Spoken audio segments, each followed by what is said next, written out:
it also comes back to your original buyer agency agreement.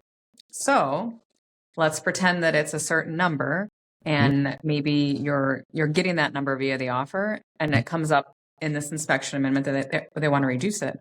Well, if you've done your job right and you've explained it to the buyer, they would understand that they're now responsible for that difference. 100%. So you as the agent aren't actually at a risk or at a loss. Welcome to the Leading Lane podcast for real estate pros by real estate pros with your hosts, Ashley Frederick and Stephen Birch. If you're looking for an honest, authentic, and raw perspective, you found it.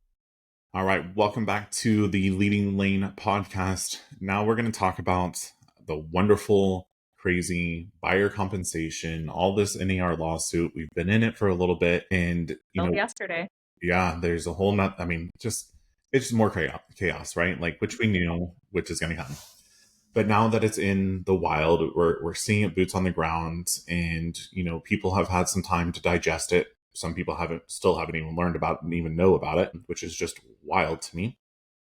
But we have a transaction that we obviously negotiated. We went fully executed. We're in the midst of the negotiations for inspection period without going to the terms of everything in it. But there were a lot of different things that came up in this inspection that are going to cost the seller way more money than what they anticipated. And so they're looking at their bottom line. And in the counter offer of the inspections for resolution, basically they're going back and forth on their amendment. Yeah. What's going on. The seller asked to go back and decrease the buyer's agent compensation because they're looking at their bottom line. Now, we made a post about it in a broker group, and we're getting a lot of different kind of pushback and different perspective, which is okay. I get it because it's something a little bit different. But I have a perspective of the seller is paying for that buyer's agent compensation. And everything in a real estate transaction is negotiable. And this particular transaction and what the negotiations were is that the buying agent is already wanting to extend the contract by 2 months for closing. Then when they're going back and forth in the negotiation and the inspection period, they're actually asking for this extension as well. And so when we, the seller, reduced the buyer agent compensation, the buyer's agent is completely livid that we, quote unquote, we keep on changing her commission. We're after her commission and we are reducing it. Why are we reducing it? So it's just wild that I think she's taking it extremely personal and not understanding the whole realm of this. And, are there other things, other tactics that you can go after? Absolutely. But we work for the seller in this transaction, and we have to do what they want to do. So what is your opinion on negotiations? Let it be either, front in the initial offer or in inspections, or really, any time within the contract, these types of different bullet points of terms that you can negotiate. Do you think that's fair?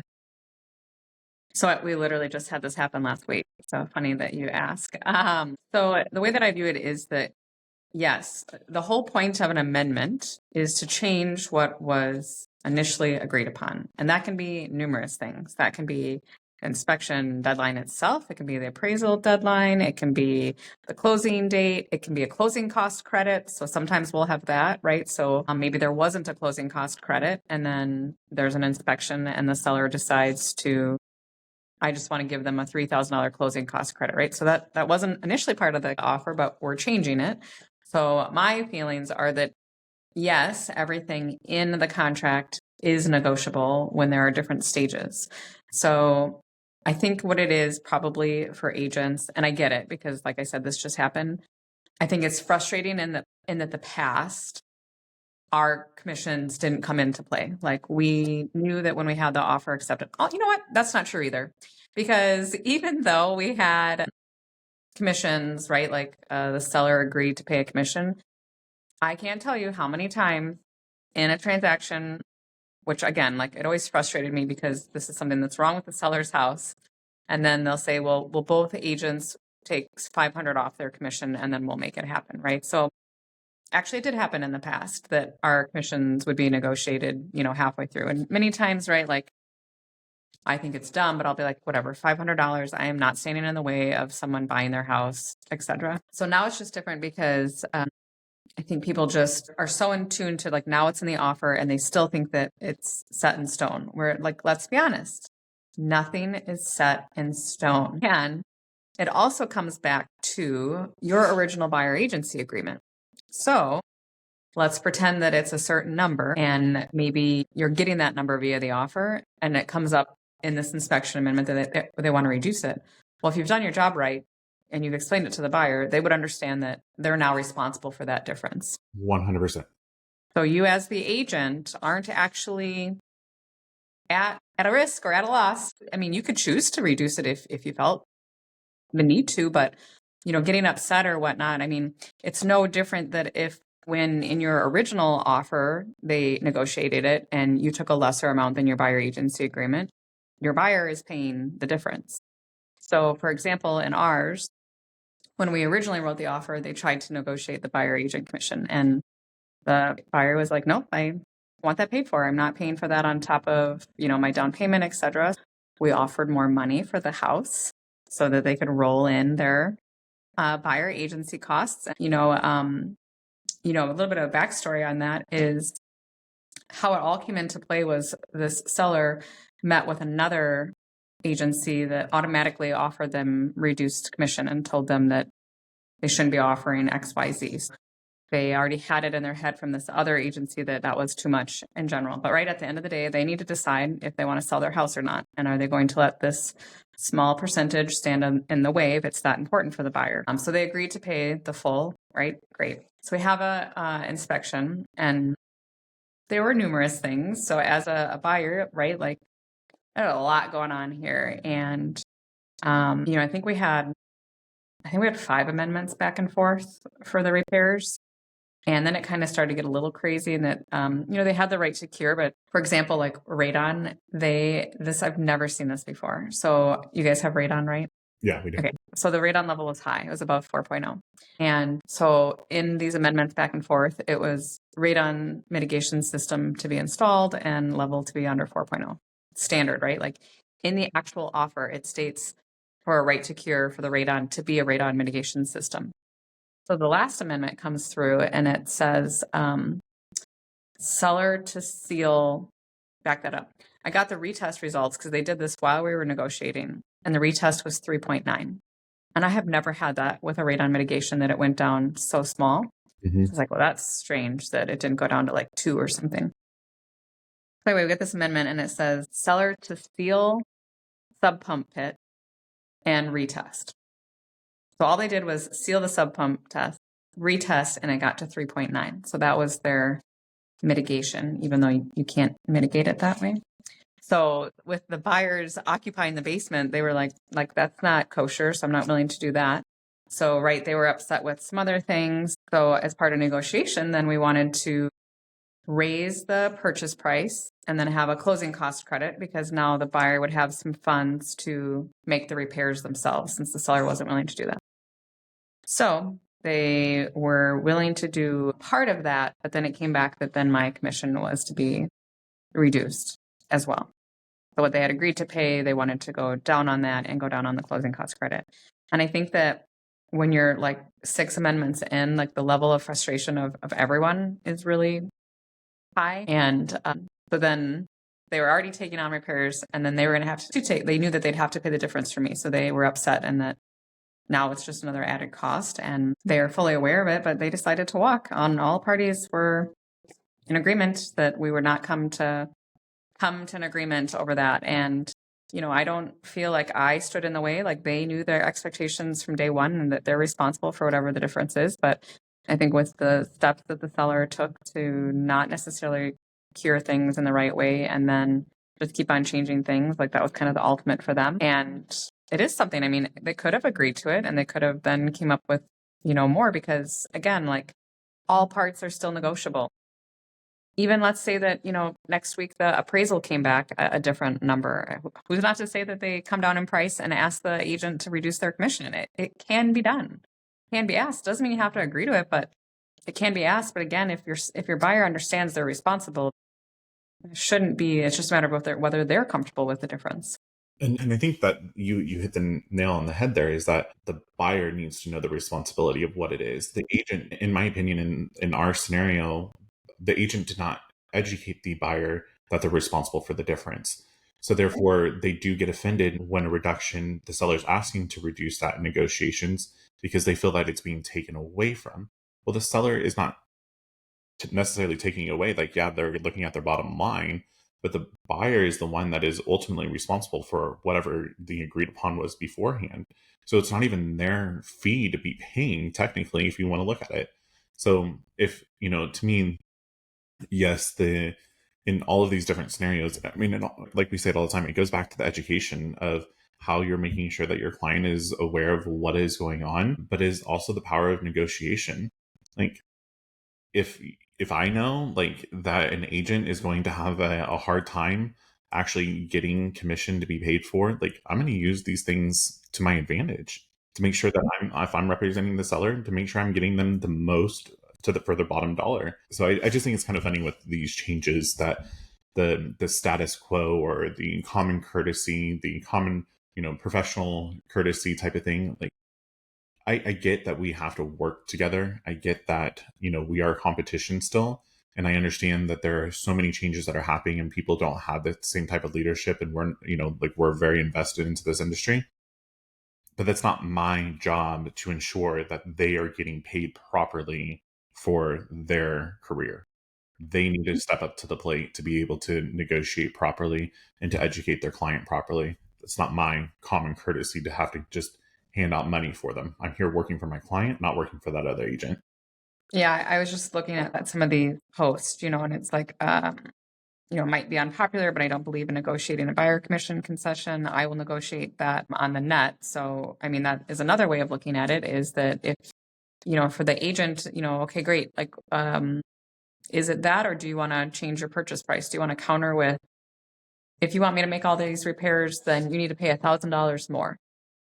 And then the net stays the same of whatever you're offering the buyer's agent. So I think that that's the other thing, is that people just are getting so focused on just that buyer agency piece, but there are other means, in this situation. I mean, 2 months is a lot of extra costs. I mean, we're talking about mortgage payments, utilities, snow removal, holding costs, right? Like, that's not the only thing. So maybe had they requested, we close in 2 weeks and whatnot, well, then they wouldn't have had as many out of pocket expenses, and they could have left it as is.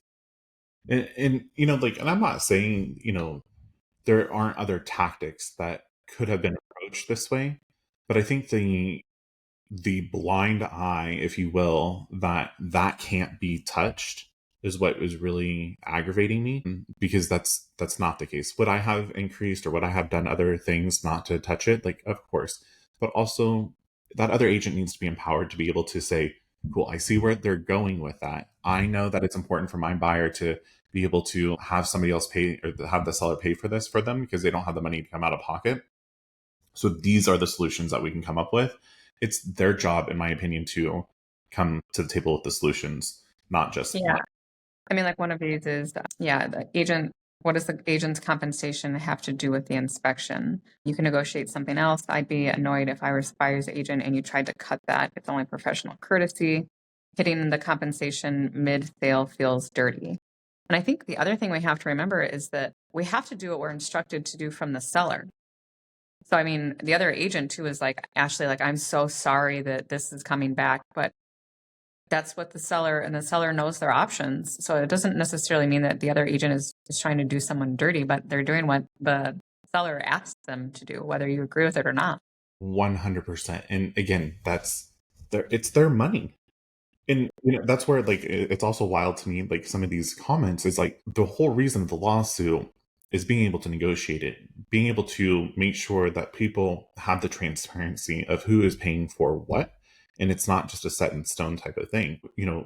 Feeling dirty, well, cool. And if you want to feel dirty, that's on you. I don't feel dirty about it at all. I believe that it's very important for the seller to be able to call those shots. Like, they're paying for it. And I am not cutting it. That is the seller. And so I think that's where agents a lot of times put their emotions into these transactions, and they take offense and then they lash out. Like, to me, they're really in a transaction, there shouldn't be anything that makes you like have an ick or feel dirty or anything, because it is not between you and the buyer or you and the seller. The contract is between the buyer and the seller, period. So what is actually negotiated on there has nothing to do with you. And so if you're putting your feelings of ick into it, that means that you are too far into that. And maybe like you only have a contract with the seller, period. And so that should be the only thing that is there. So I don't know. Well, like even talk, it's just a matter of how you're talking to your seller. So if my seller said that mid contract, I would probably just say like, that may or may not go well, because that buyer may not have the means to pay their agent, because likely they have an agreement signed with their agent that they'd have to make up the difference. So could we increase the purchase price instead to account for that? I mean, I think you have to be open with your seller, but I also think that sellers are so confused right now, because, and I actually relate that back to this one that we just had, because they had a very different conversation with an agency in our town that does not understand what's going on. And then you have an agent, with an agent in our office that understands what's going on. So he's already been jaded, if you will, from the conversation with the seller, the other agent that doesn't necessarily know how to talk about that. So then you have a situation like this, and they're going off of what, this other agency told them. So I think we have to remember too that sellers are not just sellers and buyers are very confused right now. And I mean, so for example, like, even though it wasn't mid, this was just on a counter offer, but my seller, we had a buyer that asked for, and they're way off on price, but they asked for a $3,500 closing cost credit. And then they asked for a $500 buy down. And they asked for the buyer agent compensation. I mean, we're like almost $20,000 of concessions and already off on purchase price, right? So my seller was like, well, we're going to have to remove some of these things. And I mean, they wanted to remove, buyer agent compensation. And so I just said, like, maybe we leave that one and we, try to negotiate on the closing cost credit or whatnot. I mean, that offer wasn't going to come together anyway. But those are conversations. Those are all different concession items, like, right? Like closing costs, buy down, buyer agent. Which one are we going to address that someone has to have some skin in the game somewhere? And I think that's where, when I represent a seller, like, and I used to do this before even the lawsuit, but to be able to say, okay, at this price, the seller is willing to provide $5,000 credit concessions. And I think that's another thing that, we need to evaluate is the definitions between what closing costs are, what concessions are. Like, there's allowances, right? There's all of these different things and there's different terms. But I want to be able to negotiate, to be able to say, okay, at this price, the seller will provide $20,000. How you divvy up those $20,000 for, closing cost or buyer agency compensation or whatever else that you're needing, or buy down, blah, blah, blah. Like, you figure it out, let us know. But this is the number that we're willing to go to. And I think that makes a strong negotiator when you're able, because that you're lumping all of that in. And at the end of the day, does it really matter to me as an agent which category is filled there? No, because I know at the end of the day, my job on the other side, on the buy side, is to try to maximize or help my buyer in whatever their financial situation is. I can advise them, and I have to make those determinations at that point, because my buyer is responsible for my compensation, not the seller. The seller's not responsible for that. So how can I be mad on the other side to be able to do it? And then when you flip the hat on here, when I'm representing the seller, I don't really care where they're putting the money at. Like, that makes my life so much easier. I don't have to try to second guess or wonder, what if I put it here? What if I do it here? It now makes the power all one for that buyer. And I'm not putting myself at a position, because what if I put all the money towards the buyer agency and that kills the deal when it could have flipped to a different line item? And I don't want that weight on me. And I think that the other thing, which I know that your office does, and I believe your office does, and my office does is an estimated net proceeds. So I know 100. that there are a ton of agents that never do that. I mean, it's like a guessing game when the seller gets to the closing table as to what their proceeds are. So that in itself, I think helps a lot of things. So I like to prepare them like here, like ABCD, like this sell price, this sale price, this sale price, because who knows in today's market if we're going to get asking, if we're going to negotiate, right? So at least you have a window of, I don't know, I normally do like $15,000 to $20,000, right? And then I do all of their fees so they can know like what are you paying for title insurance, transfer fees, etc.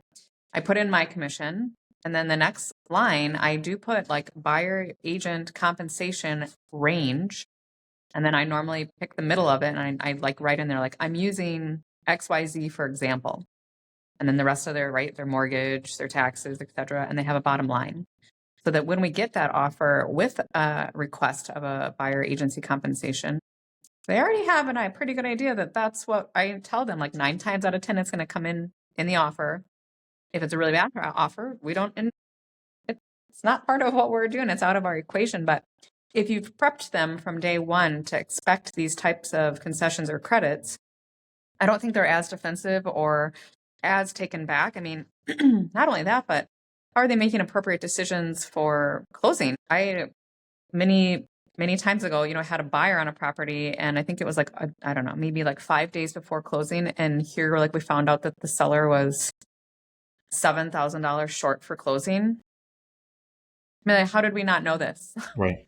No, and I know that that hasn't been the market that we've been in lately, but I remember 10 years ago when sellers many times, had bought in 2008 and they were selling and they had to bring $7,000 to the closing table. And had we not talked about that on day one, I can guarantee that conversation didn't go well 5 days before closing. So I think that if you're prepping your sellers and making them educated, it's a lot easier for them to decide how they want to negotiate. And same thing on the buying side. Yes. We do an estimate of cost for the buying side as well. Like we do one for either party, whichever one we're representing. And honestly, we will do it for the other party, even though we're not representing them. It's because how do we we need to be able to see the opposing side's numbers to understand the strategy of negotiation. So I teach our agents now if they do it all the time or not. Like if you're representing the seller, do a buyer's net so that you can see this is the buyer's perspective, this is the seller's perspective, and you understand where we're at. And then each time there's a negotiation or an adjustment throughout the contract, like you make that adjustment on your net sheet so that you can then bring them back to reality of this is where I'm estimating. And I not overinflate it by tons by any means, but I want to make sure I give them the worst case scenario of these are the different possibilities. And then as that sewer inspection comes in and the repairs come in, like anything that is happening with numbers, I readjust my net sheet so that as the transaction is building, I'm making that adjustment. So then when I get that final settlement statement, I can take my net sheet and then that final settlement statement, and I'm typically within a couple $100 off, just because there's different things that I didn't know on the lending side or whatever else. And I think that because I did that every single time on all of my transactions, that's why I am so good at negotiating with numbers and playing with numbers, because I actually that is what we are negotiating in the entirety of the transaction are numbers. And it is wild that people don't do it on the selling side, and is extremely mind-boggling that people don't do it on the buy side. Like they just expect the lender to be able to say these are the fees and this is what's going to go. And let's be real, not all lenders are going to be accurate with that, or they're going to say the shit out of your buyer, or whatever the case may be. How are you supposed to negotiate if you don't know the number? Well, and I think I know we need to work on the buyer side of it. And I think that it goes back to educating the buyers, because we don't want them to be a week from closing and then be like, oh, I don't actually have all of that, or we needed to negotiate higher closing cost credit or whatnot. I do like the standpoint though of even providing sellers a buyer net sheet. And the reason for that, I think both buyers and sellers get really confused that only one of them is paying closing costs. So a lot of times when a buyer is saying I'd like the seller to pay for $3,500 of my closing costs, because they don't have many closing costs, and then I'll be like, what? So actually, they've probably got about $25,000 in closing costs, and now you're going to ask for another $3,500. So just so you're aware. But then same thing on the sell side, they'll be like, well, the buyer doesn't, they just have to bring their down payment. And then I'll be like, no, not true. Like they have to pay for the inspections. They have to pay for the, origination fees, their appraiser, about, are they going to prepay taxes, insurance, all of that. And so I think when both sides are aware that both sides have expenses, again, they're more likely to be like, oh, I get it. We can negotiate a little bit more. Well, I mean, imagine in this situation with the one that you're talking about, like they were way off on price and they asked for all these additional concessions. Let's be real. If you would have went to that buyer and said, okay, I did a net sheet for you of where they currently are and then what you asked for. Look at the bottom line of the difference. Like you're changing this by 25,000. I'm just throwing numbers out, right? 25,000. You're asking for $25,000 in difference. If somebody were to come to you and say, you know what, your house, like I like it, but I'm going to offer you $25,000 less. How would that make you feel? Like what would your position be? And I think a lot of times when you change their perspective and be able to see from the other person, like, yes, we need to negotiate, but we have to make sure that we're also not just going to shoot ourselves in the foot and go in and piss them off and they're not going to negotiate at all. Let's put our must-haves that we truly need and build off of that to make sure that we are getting you in the best position as possible. So yeah, no, I think that it is education. It's to the buyer, it's to the seller. It's for opposite sides of this as well. And, I would love to have every single agent out there do every single transaction, both net sheets, buy and sell, because I think that is going to sharpen your pencil so well handling transactions and negotiating that you're going to become a master at putting deals together versus maybe you're great at getting the people now, but you can never actually make the deals land. This could change your career drastically. Well, and I think that like buyers, agents, I'll be honest, like I think some just need to have a little bit of thicker skin. Like I understand this is new and different, but again, like if you can articulate your value, then buyers should understand. And if you sat down, which all my buyers are very aware what they would have to pay, how we can negotiate it. There is no surprises. I think I tell people in general, like we're probably better off than where we were because in the past we were just like stuck with whatever the other agent offered. We're now like we actually have the ability and the means to, have the difference. And I'll be honest, in our area, it's unique and that some agents are actually getting more than what they used to get paid. And, I've had some of those come across in some of my offers and, I'll tell the seller, like, I mean, that's a decent request, but if all of the rest of the numbers make sense to you, then we'll agree to it. And some, agents are getting paid more. Some, right, they're going to go back to what they're used to seeing and they'll counter that. And again, that's up to that agent. We had another agent in our office that came up with, different areas have, I guess, different expectations as to what a buyer agent request can be. And it was higher than what the seller wanted to pay. So they countered it out. And I mean, that agent accepted it. And I'm sure that agent is getting paid from their buyer. And we're going to closing. I mean, that's power of negotiation. It's knowing your worth, articulating it. Like, it's making sure that you aren't just laying down and taking whatever people are throwing at you. So, well, and I think it's just important for agents to maybe give grace to other agents. Like, I get that it's frustrating, but at the end of the day, like, I can guarantee you that 9 times out of 10, the seller wanted an area to cut from, and that's where they could at that point in time. And they're doing what, counter back with X amount more and have it paid for.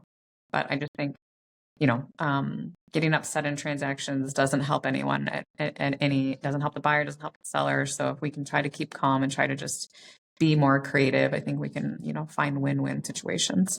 Totally agree. Well, good talk. I appreciate it. So go like and subscribe and share. If you have a topic or if you are somebody that wants to be a guest on our podcast, please reach out to us. We would love to hear from you. If you've enjoyed today's episode, please like, subscribe, and share with others. Stay connected for more genuine insights and strategies to boost your real estate career on Facebook or check out our website. We'll see you next time.